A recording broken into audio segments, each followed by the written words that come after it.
Start कर रहे हैं सिंक्रोनस मशीन।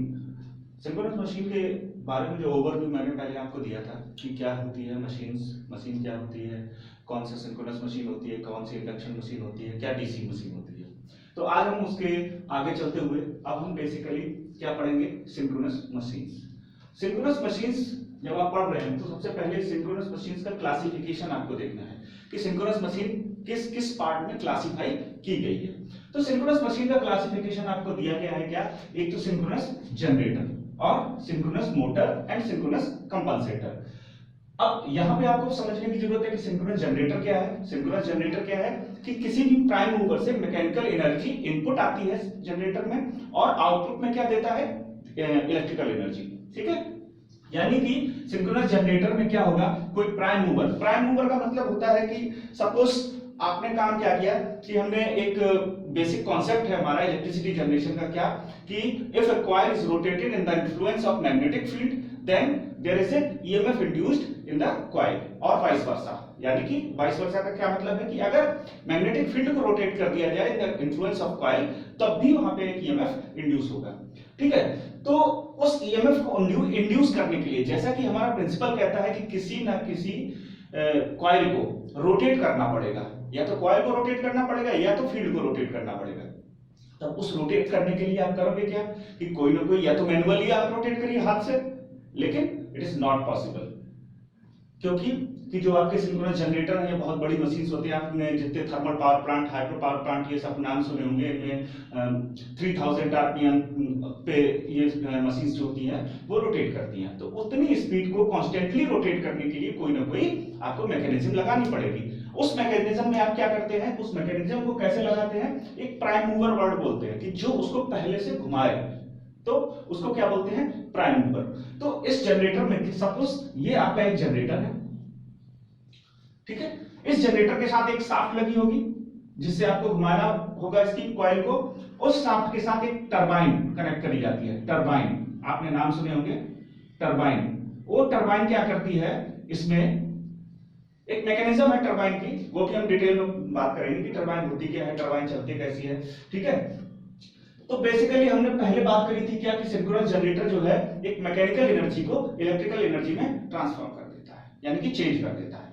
ठीक है, अब ये मैकेनिकल एनर्जी आई कहां से, मैकेनिकल एनर्जी का आपने प्रिंसिपल पढ़ रखा है कि energy can not be created, आपने प्रिंसिपल पढ़ रखा है energy can not be created neither be destroyed. तो ना एनर्जी को क्रिएट करा जा सकता है ना इसको डिस्ट्रॉय किया जा सकता है, इसको एक फॉर्म से दूसरे फॉर्म में चेंज किया जा सकता है। ठीक है, तो ये स्टेटमेंट आपका कहता है, क्या कहता है कि energy can not be created neither be destroyed, it can be only change from one form to another form. ठीक है, अब इस प्रिंसिपल को जनरेटर से आपको मैच करना है क्योंकि जनरेटर भी क्या कर रहा है, एक एनर्जी के फॉर्म को दूसरी एनर्जी के फॉर्म में चेंज कर रहा है। तो इसको आपको क्या करना है, जनरेटर से आपको चेंज करना है, मैच करना है। तो इस मैच करने के लिए क्या होता है कि यहां पे आपको एक मैकेनिकल एनर्जी बनी और इसके आउटपुट में क्या है, इलेक्ट्रिकल एनर्जी आ रही है। अब ये मैकेनिकल एनर्जी कहां से आई, ये मैकेनिकल एनर्जी आई कहां से, केमिकल एनर्जी से।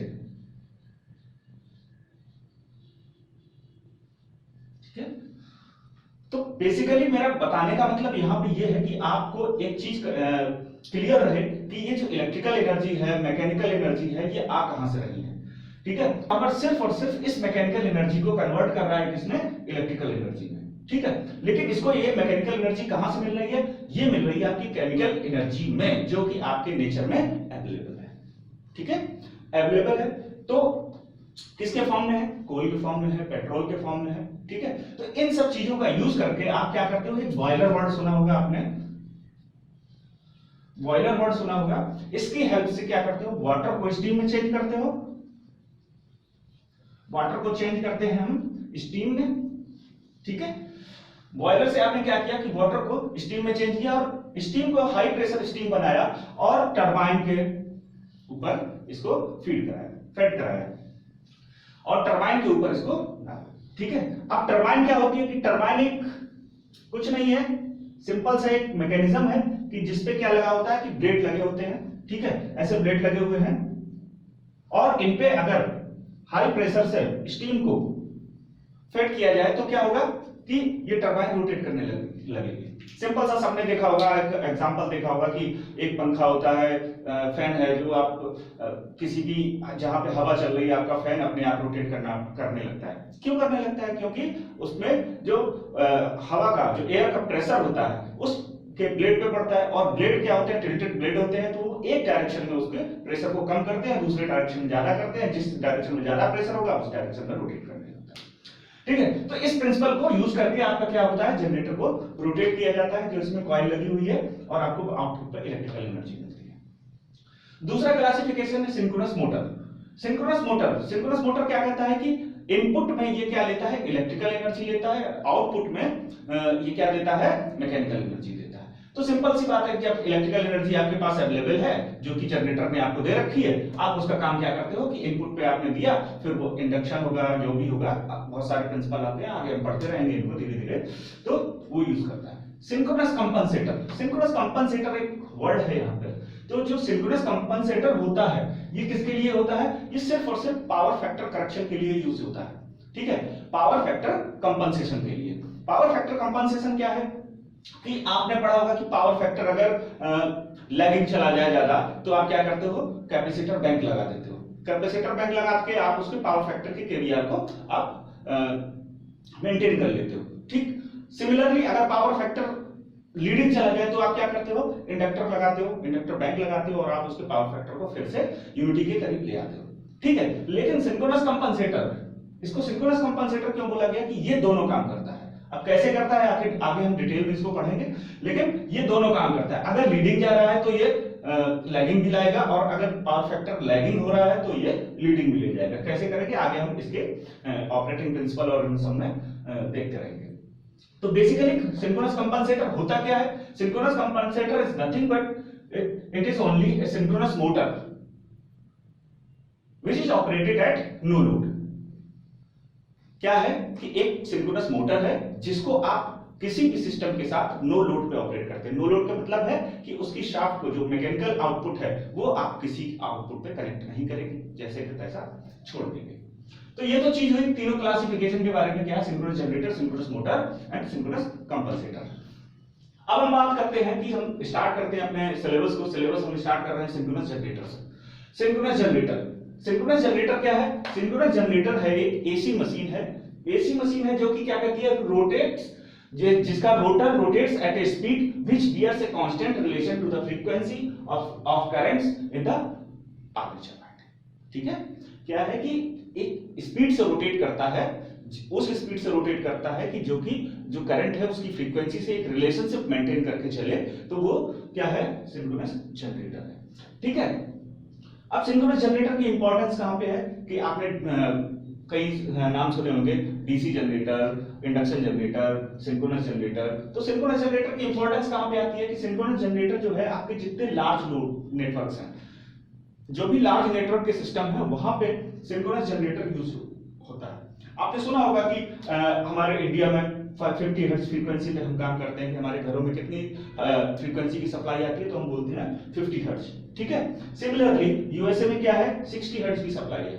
ठीक है, 50 हर्ट्ज और 60 हर्ट्ज की सप्लाई होती है। ठीक है, अब ये कैसे होती है इसका अभी आप आगे प्रूफ करेंगे तो आपको पता चल जाएगा क्या 50 हर्ट्ज है, क्यों 60 हर्ट्ज है और क्यों 50 हर्ट्ज है। ठीक है, तो हमारा जो इंडिया का जो पावर सिस्टम का नेटवर्क है वो किस पे वर्क कर रहा है? 50 हर्ट्ज पे वर्क कर रहा है। तो इसके जो नेटवर्क है इसकी फ्रीक्वेंसी को मैच करने के लिए आपका कई बार आपने सुना होगा कि ब्लैकआउट हो गया। अभी थोड़े दिन पहले आपने सुना होगा कि एक आगरा ग्वालियर टाई लाइन के ब्रेकअप से आपको क्या मिला था? एक ब्लैकआउट मिला था।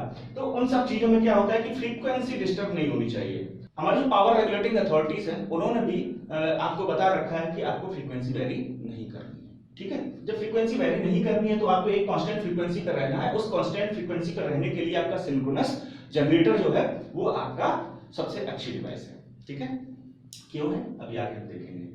अब सिंक्रोनस जनरेटर ये तो हो गया कि हाँ, अगर आपको 50 हर्ट्ज की फ्रीक्वेंसी मेंटेन करनी है तब भी वो मेंटेन कर देगा, 60 हर्ट्ज की फ्रीक्वेंसी मेंटेन करनी है तब भी वो कर देगा। ठीक है, फिर बात आती है कि एप्लीकेशन ऑफ सिंक्रोनस जनरेटर।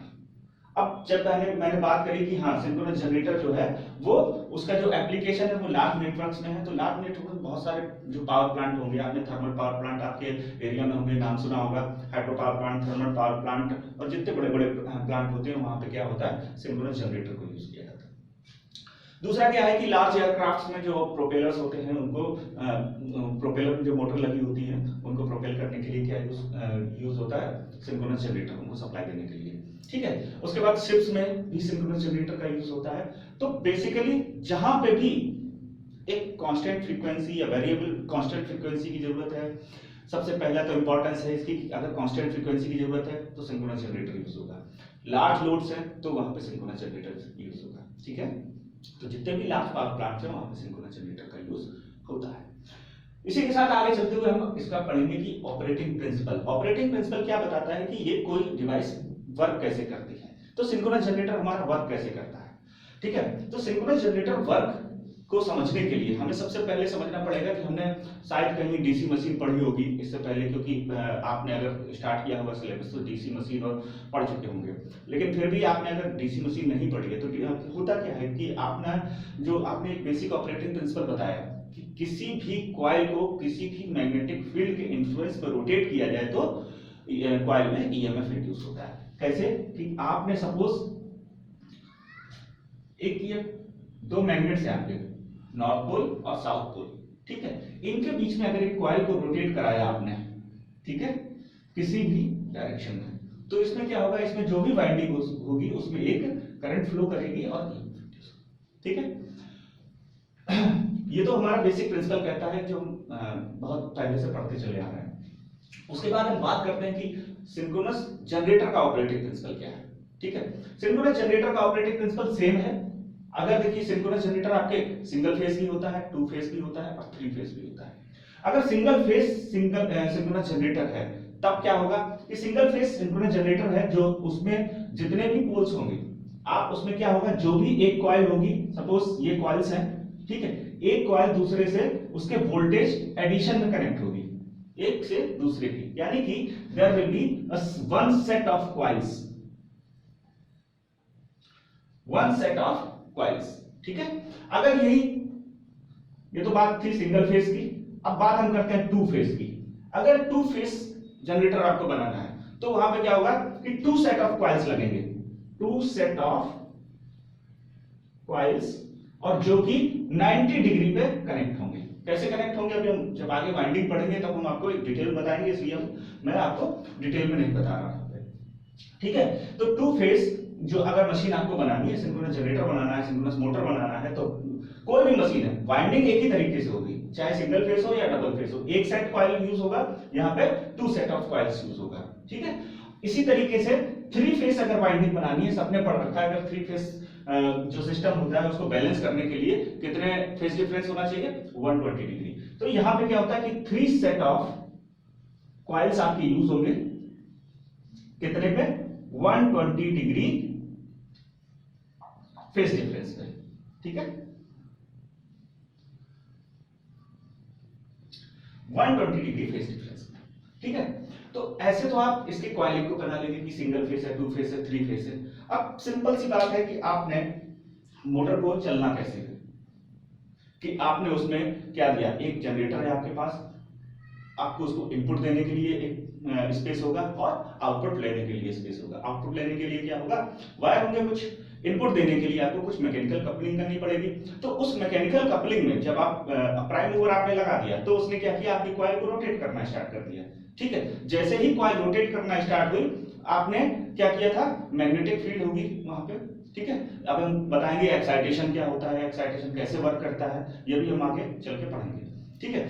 तो आपने यहाँ पे क्या किया कि जनरेटर तो आपने कॉइल को रोटेट करा दिया और जो आपका आपने जो फील्ड वाइंडिंग थी उसको आपने एक्साइटेशन दे दिया, फील्ड वाइंडिंग को एक्साइटेशन दे दिया और कॉइल को रोटेट करा दिया, आर्मेचर को रोटेट करा दिया।